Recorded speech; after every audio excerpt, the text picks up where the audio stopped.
بسم الله الرحمن الرحيم. هنفتح على الحمام اهو يا جماعه. بسم الله الرحمن الرحيم. اللهم صل وسلم وبارك على سيدنا محمد عليه افضل الصلاه والسلام. العنان ومازن او زي ما انتم شايفين كده. الله اكبر. نفتح على الحمام النهارده الصبح، الجو حلو اهوت. هننشي الحمام ونطيره زي ما حبايبنا طلبوا مننا غوات الحمام.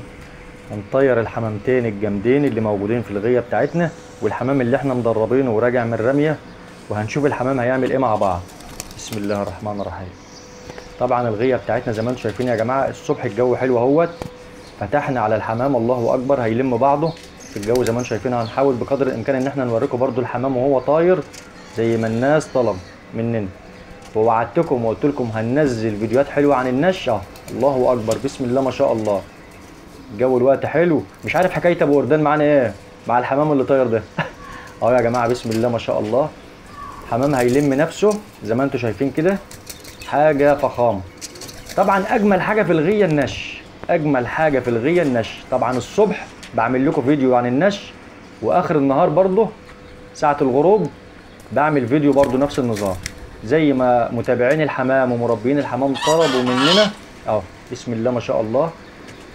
الجو النهارده جميل، حاجه تفتح النفس بصراحه. الحمامتين لموا بعض اهمت.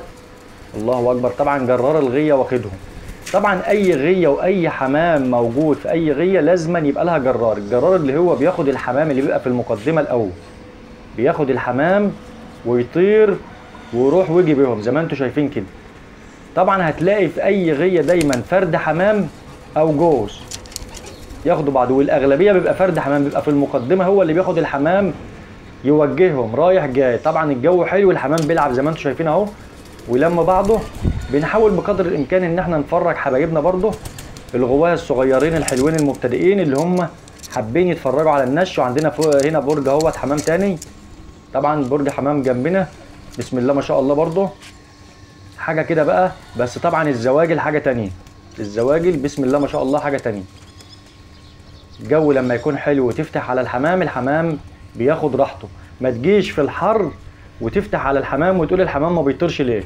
الجو حر، ريح حمامك. افتح على حمامك الصبح بدري او اخر النهار. الجو حر عليهم، وقف حمامك ريحه علشان الحمام يديك اللي انت عاوزه. حاجه بسم الله ما شاء الله. والزغاليل يا جماعه ما تقرش عليها في الطيران علشان الحمام ما يركنش منك. ونصيحه، اي فرد حمام بيركن عندك في الغيه لازما تعزله، تشيله فورا علشان ما يبوظش بقيه الكتف الحمام اللي انت بتبدا تعمله. طبعا دي حاجه كده بسيطه من غيتنا.